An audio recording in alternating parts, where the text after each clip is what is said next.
Welcome to Water Talk with Paul the Waterman, brought to you by Water Pros. Paul the Waterman is Colorado's expert on all things related to the water we use and drink in our homes. Have you ever thought about where your water actually comes from? Is it safe to drink? Is it harmful to my health, my skin, or my hair? Paul the Waterman knows water, and he has the answers. So get ready to talk to the Waterman yourself right now. Call in with your questions to talk with your host, Paul the Waterman. Hey, good afternoon, everybody. Welcome to Water Talk. I'm Paul the Waterman. How are we doing today? Springtime, warm weather, and then we're going to have snow tomorrow. Can you believe it? I can't. So I wanted to talk to everybody and kind of recap. We had a lot of really good information that we covered the last 2 weeks. And one of the things that kind of caught my attention on last week's show was how wastewater treatment plants inject the wastewater brine from, like if you had a reverse osmosis water treatment plant, the byproduct or the dirty water from the reverse osmosis basically gets injected into the ground, and it can go back to your aquifer. It could feed and fill the aquifer. Eventually, it would lead to that way. So I want to bring this up because I think people living on well water have a false sense of security about the quality where their water source is coming from. So I think it's safe to say that everybody is in what we call a reusable water state. And so what that means is if you live in town where your municipality feeds you the water, if you live out in your well and you have your own well which you're tapped into an aquifer, basically you're at a reusable water state. So the municipal water companies, privately owned or publicly owned, I think do their very best to treat the water to provide us with quality water, but there's limitations. There's only so much they can do. So you remember, we're still going to have pharmaceuticals in the water. We're still going to have the forever chemicals, which are PFAS, in the water. We're going to have the microplastics in the water. But I want to talk to those people, especially those that live up in the foothills, Morrison, Evergreen, Conifer. Do you realize that where your leach field goes? So you have water that goes down the drain, and the solids, just like in a municipality, the solids are designed to settle to the bottom of the holding tank, but then all the other gray water goes over out into a leach field. Now that leach field, the water from the leach field is going to seep back into the earth, into the ground. And for folks that live up in, Evergreen, Conifer, Morrison area, it travels through the soil and goes through rocks and crevices and gets right back into your water source, your water supply. So technically, it's reusable water. That's exactly how it's gonna function. And so it's very common for folks to have coliform bacteria. Now, coliform bacteria is a precursor to E. coli bacteria. If you have coliform bacteria, you can absolutely, turn into E. coli bacteria. But think about this. I want you to think about all the property or housing subdivisions, let's use that word, that's up in the foothills. And think about everybody that's on well water and where your leach field is and where your well is. Think about every snow, rain, snow melt, that happens in the spring. We're going to get, I think you guys in foothills could get 6 to 12 inches of snow between tomorrow and Saturday. I want you to think about that. And when it melts, it's going to go right on top of your leach field. And that's going to create water that's going to help with the runoff. But I want you to think about all the water that you use. Where does that water go from the leach field? So let's back up. And so a septic system in a private home is designed pretty much the same way that a huge municipal wastewater treatment plant is. So Mike was kind enough, last week to explain this in detail. And basically what happens is that water is dumped into this big pool, and the solids settle to the bottom, and eventually those are the biosolids. And then the other water, in a sense, is run off and fed right back to the Platte River, the Chatfield Reservoir, the Dillon Reservoir, or in some cases injected underground. And that's what refills the aquifers. And don't think for 1 minute that an aquifer probably may not be fed by the Platte River. And possibly an aquifer could be fed by water that's in the Chatfield. So there's a lot of ways that aquifers can get replenished. So think about it this way. People that live in the Eastern Plains, you live out in Byers and Bennett. Think about all the neighbors that are surrounding you and your nice little subdivision. Think about where your well is, and then think about where your leach field is. So you could technically, on a really nice storm, rainy, snowy spring weekend, with all that water melt, I think in theory you could get cross-contamination from somebody else's leach field if you have standing rainwater, because there's going to be soil saturation where the soil can only absorb so much, and then when you have standing water, it could move from one area to one yard to the other yard. And do you guys remember, was it 3, maybe 5 years ago, the big flooding that happened in Boulder? There were neighborhoods that were flooded and got contamination, bacteria contamination, because of the standing water, and it went from leach field to somebody's well. So those are things that we have to think about. So back to, the septic system and then, the wastewater treatment plant. So basically the theory is the same. Now, I was thinking about this driving in to the studio this afternoon. Where I come from in Illinois, the septic tank was always separated from the gray water. In the gray water, we had an actual what we call leach field, where it was completely separated, and it was tunneled to a different location or trenched to a different location. And they dug out a big pit. They filled it up with sewer rock and then covered it back up with earth. And you could tell where the leach field was, the gray waters, the soapy water, the hard water, because the grass was really tall and thick. But it wasn't associated with the septic tank. That was in a different location. So here, they're all the same. So the water basically goes out, no matter if you flush the toilet or you take a shower, the water passes through over the septic tank out into the leach field. So all water goes into the septic tank, and then the water runoff goes through the septic tank and out into the leach field. And the leach field size is based upon, the size of the home and how much water usage their engineer's going to look at and think, okay, this is, what we figure this leach field could handle 3,000 gallons of water a day. Or this leach field could handle 5,000 gallons of water a day. So that's where they're designed. And some homes that are bigger, you also have to figure, water filtration. They calculate that, plus because of water filtration needs to be used in order for irrigation, because some on these higher end homes where they have well water and high iron content, they want to treat that iron content so it doesn't stain all the outdoor, what do you call that? The stone decorative rocks and stoneware that's outside. So, that also will take in consideration. But my main point is that the wastewater, byproduct water that goes through the leach field absolutely is going to end up in your aquifer. And especially I mentioned the folks who live in the foothills, only because of elevation and sloping.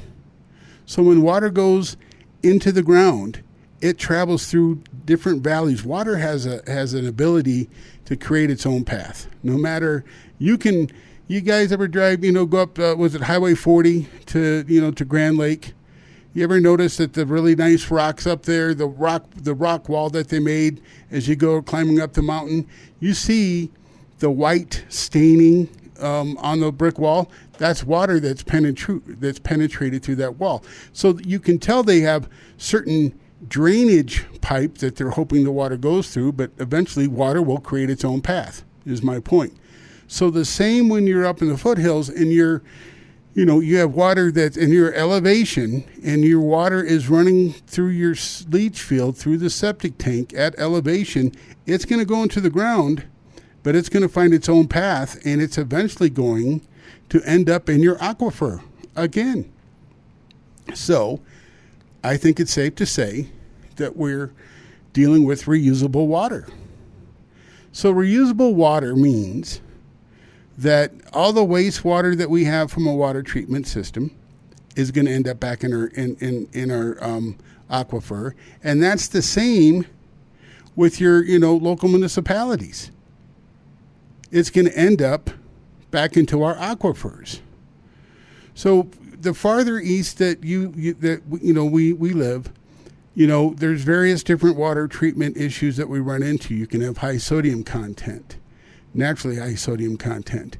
You can have hardness. You can have iron. You can have sulfur. There's just such a variety of water issues, high total dissolved solids. And it's all can be treated. But then what we have to start thinking about is the discharge water and where that's going to end up going to. Now, as it goes through the earth, I think it's safe to say that the earth will help filter out certain other contaminants, but the forever chemicals and the microplastics, eventually with rain and snow, eventually, as they get captured by the soil, the extra water flow that occurs because of Mother Nature, it'll end up right back into the aquifer and right back into our main water supply. And so that's why I think it's really necessary for everyone to think about treating their drinking water. And you treat your drinking water with a point of use reverse osmosis. But it all starts with the hardness test to make sure that your water hardness is within operating parameters for the reverse osmosis. Reverse osmosis is nanofiltration. It's at 0.001 micron. And one of the things that we're going to talk about after we come back from this commercial is commercial reverse osmosis systems and the importance of them having pre-treated water. And on a bigger scale, if you can't pre-treat the water, then I think they should not be used. And we'll talk about that when we get right back. The EPA is making changes in regulations for water safety because of elevated levels of lead, Gen X, and forever chemicals in water supplies. Locally owned and operated Water Pros has home treatment solutions ready to install today. Water Pros employs the latest technologies and an expertly trained staff to help you with hard water, lead in your water, and mitigating forever chemicals. Book your complimentary test and consultation now, waterpros.net. What's in your water? Are you unknowingly drinking hormones, antibiotics, or dangerous chemicals? Paul the Waterman here from Water Pros. Now is the time to have our professionals help you with affordable solutions to be sure your water is free from those contaminants. Call Water Pros today and visit waterpros.net. Toxic chemicals and bacteria last forever in your water if untreated. It's a crucial time to think about the quality of your water to be sure it's safe for you and your family. Call Water Pros today or go to waterpros.net. Forever chemicals in our water is now a part of our life. Forever Chemicals means that these chemicals don't break down. Call Water Pros for your free in-home evaluation of the concerns of Forever Chemicals and the ways to remove Forever Chemicals from your family's water supply. Call 303-862-5554 and request your free evaluation or go to waterpros.net. This is KLZ 560 AM, your home station.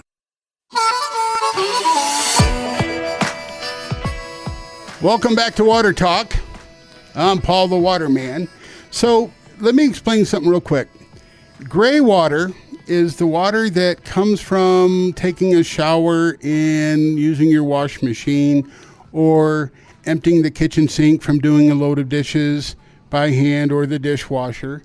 So, that's soapy, sudsy water that has all the dirt from the clothes and the dirt and food from the dishes. The other water, the black water, is water that to my understanding, comes, from the waste treatment plant after, it passes through and the solids have been dropped off, so to speak. And then, they treat it before they send it out to whatever location it goes to. And there's also the wastewater that comes from the filtration system in a water waste treatment plant.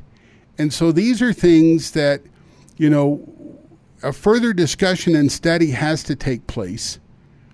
And it's going to jump into my topic with, commercial reverse osmosis units for the purpose of water treatment, water filtration. And here's why I think they shouldn't be used. Reverse osmosis membranes are not designed to filter hard water. Reverse osmosis membranes are solely designed to filter water free from hardness. Then their nanofiltration is what captures the chemicals, the pharmaceuticals, and other organic or non-organic materials out of the water. Commercial reverse osmosis units, in most cases, it's not practical to pre-treat the water with a water softener, because then you have the wastewater from a commercial-sized water softener that you would have to deal with in addition to the wastewater with the reverse osmosis. So what's happening is that reverse osmosis membranes, let's say you have a system that's a 30,000 gallon a day RO unit. So you have 6 reverse osmosis membranes for discussion purposes. The first 2 RO membranes could be used as sacrificial for where all the hardness is trapped and removed.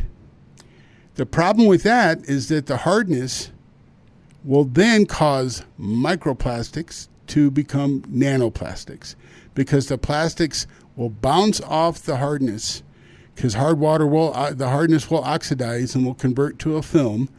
And then as water is so you have to understand that water is forced through a reverse osmosis membrane. There's a pump, and some of these pumps could be forcing it through at 12 gallons per minute to 22 gallons per minute. So when you're forcing water through, the membrane has no choice. It's just there. It has to take it. And so water is forced through it. And as the hardness builds up on those sacrificial membranes, then that's where the microplastics become nanoplastics. And then eventually what happens is that the membranes themselves will break down.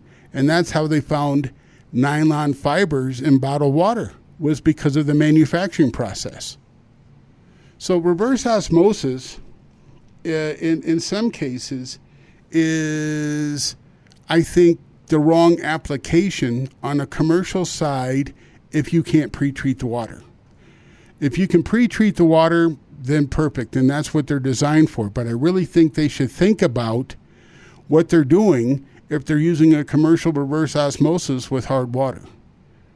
In hard water, that's what happened to the bottled water industry. Do you guys remember, was it a year, 2 years ago, when there's news outlets doing stories about nanoplastics being found in bottled water? And then scientists that did studies would say, I'm not going to drink bottled water because of that, because it's because of the manufacturing process.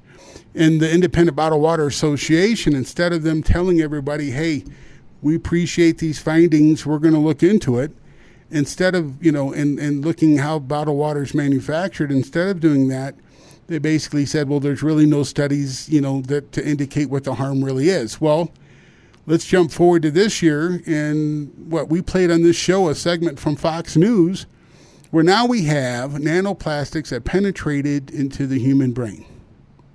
So nanoplastics not only are in our water supply, we can also get them from food. We also, get them, when we wash our clothes. Certain fabrics, I guess, have plastic in them. So that's another avenue. So these are things that I really think we need to stop and take a look at. What we really need to do is look at the whole big picture of what we're doing with the quality of our water and water filtration. So back to the septic systems. When you take water and you send water, through, the drain, then what happens is the process of removing those solids, the waste, the human waste. And as the human waste is converted to biosolids, and the biosolids are then given away as fertilizer, something that we need to think about too is, testing these biosolids and seeing how safe they are because of the forever chemical contamination. So we've done, several shows regarding the forever chemicals, how they came to be with, DuPont and 3M. And then we also talked about how farms got contaminated. Herds of dairy cattle had to be slaughtered because of the PFAS contamination. The milk was no good. We also did research showing that we had, over 20 million acres of possible contamination, farmland with PFAS contamination, which is also basically going to end up in our food chain, right? Our food supply. So this is something that we really need to, take a bigger, broader look at. And then the other thing we have to look at, is what the heck we're going to do, excuse me, with the waste. Because human waste or biosolids, if it's not safe because of PFAS contamination, that's one issue. The wastewater that comes from water filtration at a water treatment plant, if we're injecting that into the ground and if that's going to end up back into the aquifers, then we really need to let people know about it. See, there's a water quality report that everybody is supposed to do. What I mean, every single municipality that provides you water, if it's public or private, has to submit a water quality report to let you know exactly what's in your water. Now, I don't believe they're being 100% truthful and telling us everything that's in the water, and I think the reason why they're not doing that, in my personal opinion, is the fear factor. But we should be able to know what contamination levels we have. What's the actual pharmaceutical element in our water supply? Now, we had a person who engineered aquifers on the radio show with Scott and I one time. And he told us that when they tested the water, every major over-the-counter pharmaceutical tested positive in that water source. And so I think that that's something that, we should know about. So if that's the case, why isn't that on our water quality report? I've seen where little private water resources. All right, let me back up and say this again. Let's say you live out in a community that's controlled by an HOA and it's a municipality that has, let's say 60 residents. And so you have to have a licensed water operator who basically ensures that the water is treated with chlorine. And then they are supposed to treat the water and then have that water submitted for sampling for testing to make sure that the water, is within the EPA guidelines and treatments. So, I know for a fact that there's companies out there that are late in the testing and the reporting. And that's important because that's technically a violation. But then we also have an issue where the state lab is shut down now because we had the lab technicians that were falsifying water test. Let's take a quick break, Luke, then we have a caller I want to go to. Colorado's residents are known for healthy lifestyles, outdoor living, and clean organic eating. 100% Colorado-owned and operated Water Pros provide affordable in-home water treatment options. Water Pros can help you with hard water, lead, and forever chemicals in your drinking water. Living organic means eating organic, and eating organic starts with clean water. Learn more about your water and schedule your free consultation today. waterpros.net. Water Pros. Healthy water means a healthier you. Hello, Paul the Waterman here for Water Pros. In the last 6 months, you've received letters from your local water company regarding the dangerous forever chemicals in your water. Several local news television outlets have done segments on the dangers in our drinking water. Trust me when I say pharmaceuticals are the next issue. Water Pros employs the latest technology and an expertly trained staff to help you with hard water and mitigating forever chemicals. Book your complimentary water test now at waterpros.net. That's waterpros.net. If you have hard water, smelly water, or water that just tastes bad, improve the quality of your water with the professionals at Water Pros. Water is a precious resource that's a part of everyday life. Harmful cleaners, forever chemicals, microplastics, and pharmaceuticals end up in our water supply, and they don't just magically disappear. Water treatment should not cost tens of thousands of dollars or require long-term financing. For KLZ listeners, a complete Water Pros water treatment system start at only $31.95 installed. See why people are trusting the professionals with Water Pros. Water Pros is a family-owned and veteran-owned business dedicated to providing you the best in water treatment for less than the other guys. Go to waterpros.net today and request your free water test. Or call 303-862-5554. That's 303-862-5554. And ask for the KLZ Listener Special. $31.95 for a whole house water softener and point of use reverse osmosis. KLZ 560 AM, your home station.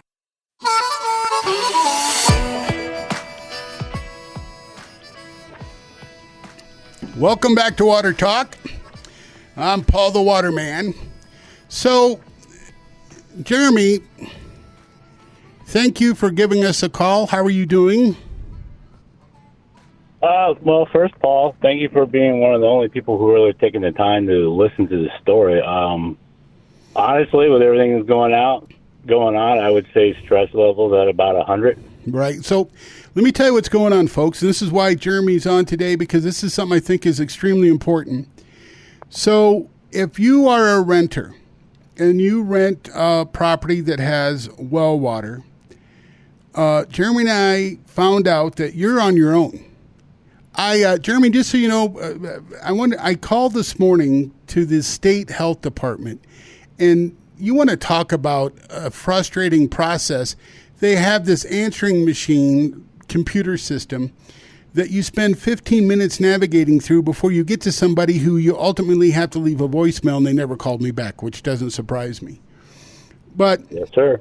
You know, if you're renting and you're on well water and you get a water test back that states that you have radon in the water, you have high total dissolved solids in the water, or even if you have coliform bacteria in the water, basically if the water is not safe to drink, we're here to tell you you are completely on your own and there's nothing the landlord has to do to make it safe drinking water.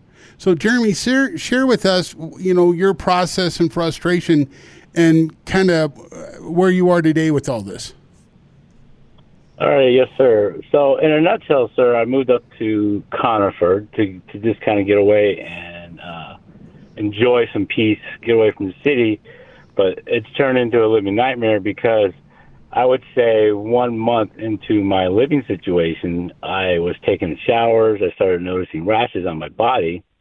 And then I started noticing as I drank the water, because I love drinking water, foolishly, I assumed the water was going to be safe because of what he said and how he promised he was going to be updating and putting filters on, because he said for 10 years he's run that well water straight in the house, and supposedly no one's gotten sick. Well, as you say, radon, it will take time. But anyways, I asked the gentleman at the end of November to take care of it. He got very upset at me. He did not appreciate me asking him to take care of something. December came around. I, as a contractor who runs a handyman business, who's been doing plumbing since 14, my father owned an HVAC, master plumbing. That's a little bit of my history.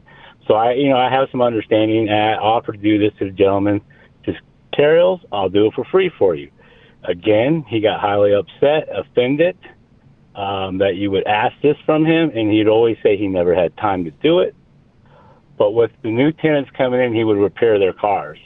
And that's just kind of a frustrating level to hear your landlord say he can't fix the water, but someone moves in upstairs and he'll fix the car so he can get his rent. That to me just speaks volumes on what he's focused on, his money. So let me ask you a quick question. So then after you brought this to his attention and you kept, bringing it to, his attention, it escalated to the point where he said, okay, if you don't like it, move. Pretty much, correct?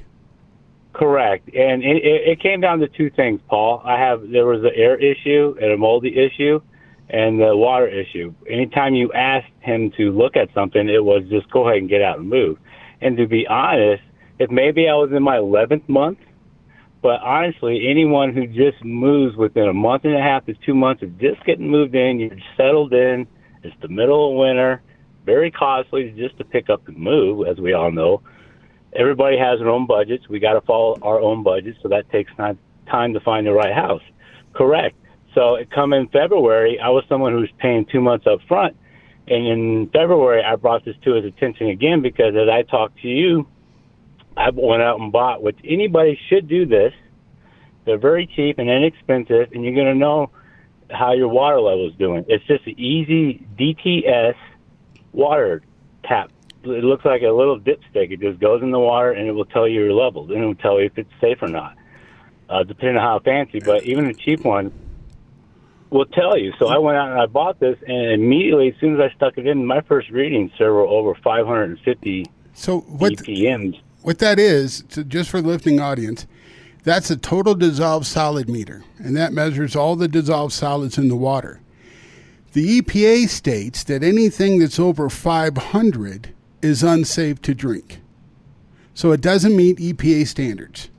So at that point, again, landlords are not responsible to fix it. Now, this is what's funny about it. Certain mortgages, and I found that majority of them are FHA loans or VA loans. They require a potable water tester, meaning that water is safe to drink. The three main tests that they used to do was, number one, it was just a bacteria test. Then they wanted a bacteria test and a nitrate test. Some want a bacteria test and a lead test. And, very few, look for that total dissolved solid test. But bacteria, you have coliform bacteria in your water sample. Your radon levels are over 4,000 picoliters. Now, radon is common in water here in Colorado because it's basically from decay rock. It's a gas. So if it's in the air, it's going to be in the water supply. But once you brought this to the landlord's attention, and then he just eventually you're forced to go through the legal process. Correct, because he knows one is going to take someone with deep pockets to take him to court. And I really believe this. He's really just waiting for somebody to really get sick before he has to fix this.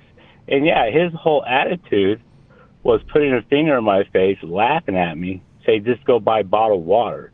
Well, bottled water is fine, but what about bathing in it? What about when you cook with it? What about when you wash your dishes? What about when you got to wash your certain foods off that need to be washed before you eat them or cook them? What about your clothes? That, you can drink bottled water, but you're still getting exposed to it. And for this man to laugh in your face and say, go ahead and call someone, and he knows that no one can do anything unless, like he said, it's got to go through the courts in such a deep way. It's going to end up probably bankrupting me at this point because, yes, he tried to do an illegal eviction because in February, I really got on him about this. And it got to a point where I just walked out and he told me to shut the H up. And it just sounds like you need to leave, as in he's not going to fix anything. And I don't understand because I've never had a landlord act like that. I've had landlords, you bring a legit concern to the man or female, whoever owns his property, and they'll fix it. This man thinks playing with people's lives because the law says he doesn't have to really fix it. Like if I was in Jefferson County in the suburbs, they would wreak havoc all over this man's life. There's a difference. Jeremy, there's a difference between municipality and private well water. Jeremy, listen, I got to run, but thank you for calling, and you and I, let's stay in touch, okay? You take care of yourself. All right, Paul. I'll talk to you soon. Thank you again for bringing this to the light. Bye-bye. So what this means is that when you go and you're renting a house, you absolutely have to insist on getting your water tested. You need to know up front before you take possession what the water quality is. And if there's something wrong with the quality of water, you bring it to the landlord's attention and see if there's something you can work out up front. So I've done some research on this. So Jeremy's in an unfortunate situation. Now, here what can happen. Jeremy can, go to court. He can present to a judge that the water quality is clearly unsafe. There's two things that make the water not safe to drink. It's the coliform bacteria and the total dissolved solids. Now, his radon levels were at 4,000 picoliters. Is that, by EPA standards, you don't want anything within that level of radon in the water. However, there's some companies out there that their thought process is, as long as your radon is below 9,000 picoliters, you really don't have to worry about it. But the fact that radon's in the water, and it's very common up here in Colorado, it causes people to cause concern. So the only remedy is that you take this to court, you present this to a judge, and then what happens is the judge condemns the property. The judge doesn't force him to fix it for you. He basically can condemn the property, and before the landlord can rent the property out again, they have to fix that condition. So does it help you, the tenant that's there? No. And so unfortunately, Jeremy is in a tough spot. I thought that there were laws in the state of Colorado that protected renters, that ensured that their water quality have to be safe drinking water standards. I was disappointed, and I called the state health department to see if I could get someone to answer that question for us. And as of yet, we haven't got a reply. And if we do, I will definitely update you on this. But my main point was to let people know that if you're renting and you're renting a home that has well water, you absolutely want to make sure before you take possession, before that lease becomes active, that you check out the water quality. And you want three main tests, in my personal opinion. Number one is bacteria. Number two is total dissolved solids. That's important. And the other thing is that you want to do, a radon / uranium test, especially if you live up in the foothills. Because I have customers on Coal Creek Canyon that have extremely high levels of uranium. And again, that's normal and natural because water decays rock, and that's where uranium comes from.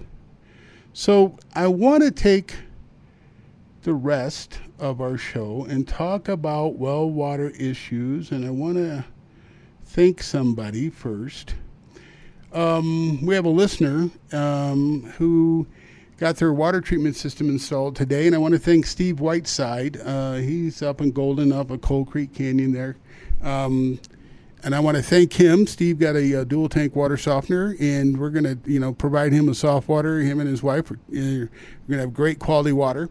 And, one of the things you have to think about when you're on well water is, water discharge. And we talked about early in the show where water goes out into the leach field. And so water usage is something that you want to calculate when you're thinking about water filtration, water treatment.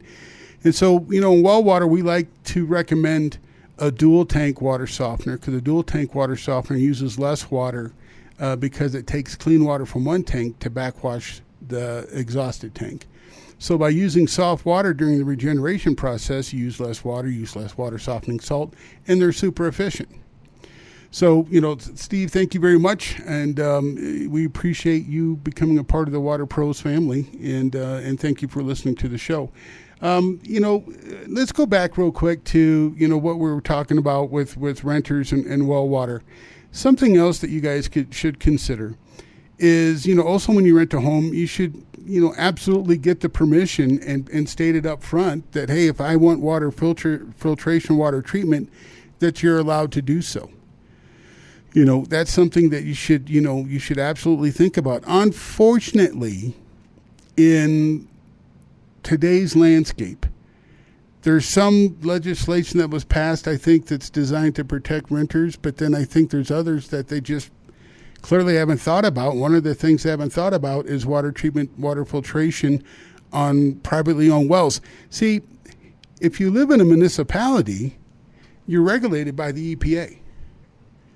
But here's something else to think about that. The EPA has regulations and standards for the forever chemicals, or PFAS. And, when we were talking, to our guest, Mike, the last 2 weeks, one of the things that I wonder is a municipality right now has not come up with a foolproof plan to remove PFAS from the water. And if one of the proven and allowed technologies, I say allowed, that the EPA approved, they approved 3 methods: granular activated carbon, aniline resin, and reverse osmosis. And that's why I was talking earlier in the show about reverse osmosis. Reverse osmosis units are not designed to operate in hard water. They're just not. So it's a short-term solution. But then we have the wastewater that we have to worry about. What are we going to do with all the wastewater contamination that has all the PFAS? What are we going to do with the reverse osmosis membranes that are contaminated with the PFAS, contamination? Because technically that's like a hot product, a hot, waste product because of the contamination. But if a municipality cannot or has not developed a process to remove the PFAS to meet the EPA standards, and the EPA says they're going to fine that local municipality, where does that money go to? If the EPA fines a local municipality, where does that money go to? Does it go to a slush fund? Where does it go to? And then here's the other question. These grants that the previous administration handed out to local water districts for the purpose of studying and coming up with the process of removing the forever chemicals out of the water supply, what has happened? Have we found, has there anything been on the news lately about, the PFAS contamination and the coming up EPA standards? So I'm hoping that the new administration takes a common sense approach and looks at this and creates standards that are reasonable. But how, as the EPA, can you make a standard on a PFAS contamination in the municipal water supply before you come up with a way to remove it? Now, point of use reverse osmosis systems, or a whole house aniline resin unit, or a whole house activated carbon unit, you can treat the water in your home. So why not give grants or tax breaks to every single American citizen so they can purchase water filtration that can eliminate the PFAS from the water supply?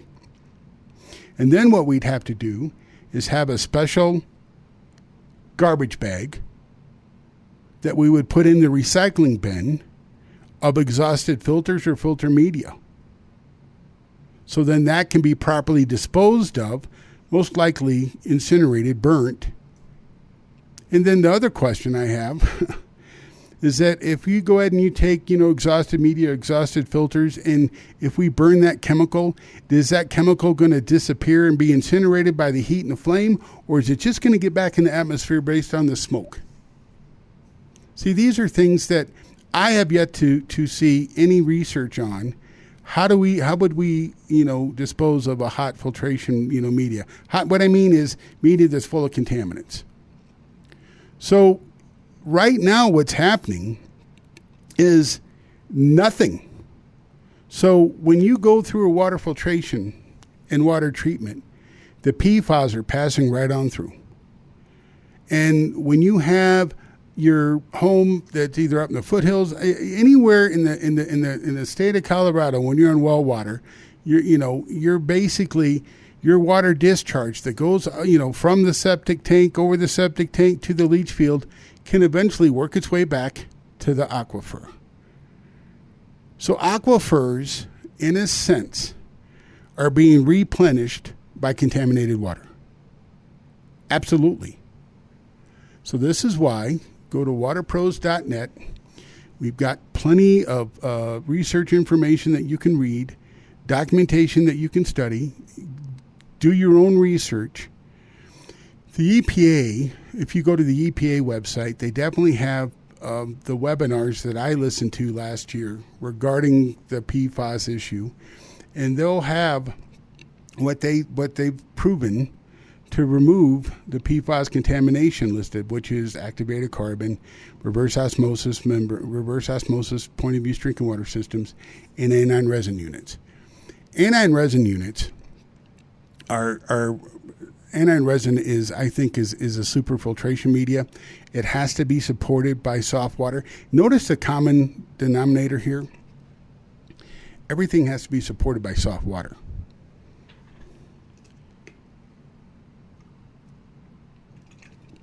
Sorry for the break there to take a drink. I'm talking too much today. Anyway, everything has to be supported by soft water. So what that means is filtration media, for it to be effective, has to have soft water. Hard water really messes things up. So hard water will destroy aniline resin, make it ineffective, ruin it. Hard water will destroy a reverse osmosis membrane, make it ineffective, and ruin it. So ideally, and hard water will break down and destroy activated carbon, make it ineffective, and ruin it. So if you start with soft water, then your other filtration methods will filter out what they're designed and engineered to do. And back to aniline resin. You know, aniline resin will remove not only the forever chemicals, but also can remove nitrates, can remove fluoride out of the water supply. And think of this. An aniline resin system is recharged just like a water softener. So what water softening salt is, it's a detergent. It's saline. It's not a filter media. It's saline. Saline is the rinsing agent. So the water softening salt is dissolved to a saline solution. The saline solution is controlled by the programming of the water softener control valve or the aniline resin control valve. Based upon the levels of contamination and the amount or the cubic foot of filter media you have, you determine the pounds of salt that are used that needs to be dissolved that turns into the soap or the cleaning agent. Let's take a quick time out. Forever chemicals, microplastics, pharmaceuticals, and total chlorine are real contaminants in our water. Clean water is essential for our everyday life. Water is the best flushing agent our bodies can use. We cook with water, we bathe in water, and we grow our food with water. Call Water Pros for your free in-home evaluation. Water Pros can educate you about the concerns of forever chemicals, microplastics, pharmaceuticals, and total chlorine, and discuss ways to remove these contaminants from your family's water supply. Call 303-862-5554 and request your free evaluation, or go to waterpros.net to request your free in-home consultation. Water Pros is a family-owned, veteran-owned business dedicated to offering the best solutions to meet the needs of the water concerns we have today. Call 303-862-5554 today or www.waterpros.net. The EPA is making changes in regulations for water safety because of elevated levels of lead, Gen X, and forever chemicals in water supplies. Locally owned and operated Water Pros has home treatment solutions ready to install today. Water Pros employs the latest technologies and an expertly trained staff to help you with hard water, lead in your water, and mitigating forever chemicals. Book your complimentary test and consultation now, waterpros.net. AM 560 KLZ, your home station. Welcome back to Water Talk. I'm Paul the Waterman. So with the last few minutes we have left, let's do a quick recap. So one, if you're on well water and you're renting a home on well water, you're completely on your own. And so that's something that you definitely want to negotiate before you move in. Definitely, have a water quality clause in your lease. That's my recommendation. 2, the private-owned sewer and septic system is basically a smaller version of the public municipality sewer and septic system. The engineering, and it's the same design, same thought. And the same result is that your aquifers are basically filled with reusable water. Aquifers are filled with reusable water. And that's something that I want everybody to understand, because I really truly think that it's our responsibility for our own drinking water quality and safety. It really, truly is. You know, there's just no way right now that a local municipality, and I believe in my heart that they try and they take their job really seriously. And I believe that they want to give us the best possible quality water that they can. But, you know, you have to look at water in two steps. One is the working water that we use every day, the water that we shower and bathe in. Two, it's that 1% water that we use for drinking and cooking. And I think we need to take the responsibility of our drinking and cooking water. And everything really with water filtration, you need to do a hardness test, because if your water is too hard, then that reverse osmosis isn't going to function properly, and it's not going to function as designed. And when you're talking about water, we PFAS, forever chemicals, the nanomicroplastics, the pharmaceuticals. Pharmaceuticals is the next big contamination issue that I don't think we've addressed yet. Go to YouTube and you type in pharmaceuticals in my water. You'll see videos that were done 10, 15 years ago that talked about pharmaceutical contamination. As I mentioned to you earlier, Scott and I had a guy that we interviewed that called in and we talked to him, and he engineers water reservoirs. And, you know, they took a water sample and found every major over-the-counter pharmaceutical in that water supply. When you take a pharmaceutical and you ingest it and your body metabolizes it, it becomes a metabolic, and then when you expel it and you flush the toilet, that is something that can be absorbed by somebody else. And that pharmaceutical doesn't disappear or disintegrate. You know, they make medication nowadays to last. Some medications, I would think, are almost like a forever chemical. They don't disappear. And think about this. In the wastewater, you've seen news reports, haven't you, where they can go to a neighborhood and see who's using cocaine or where the meth is because they test the wastewater? That's exactly my point. Now, real quick, we also learned that chlorination, this is something I didn't know, the chlorination in the chloramine is not a bacteria killer, it's a sterilizer. So I think another thing we should think about for water filtration for our home is our own point of use or whole house ultraviolet light filtration. They do make point of use UVs, but you really should have it connected to a reverse osmosis. But I have a whole house ultraviolet light system myself, but that's only because, you know, I do a lot of nasal rinses, and, you know, we've seen the reports in municipal water supplies where people in Texas, you know, in Florida, they rinsed their nose from a municipal water source and they got a brain-eating amoeba. So if you go to the doctor and you have to do, you know, they want you to do nasal flushes, they tell you at the doctor's office to use, you know, distilled water or bottled water. That's exactly what they tell you to use. So it's something that we really need to, you know, take at issue. So in closing, everybody's water is reusable water, and understand what that means. It's really our responsibility, and we'd love to help you out at Water Pros. Go to waterpros.net. We have all our products and brochures that you can definitely check out, and I'd love to answer any questions that you have. Feel free to reach out to me, you know, my email's on our website, and you can just, you know, ask whatever questions you have. Thank you very much for listening, and you guys have a very blessed weekend.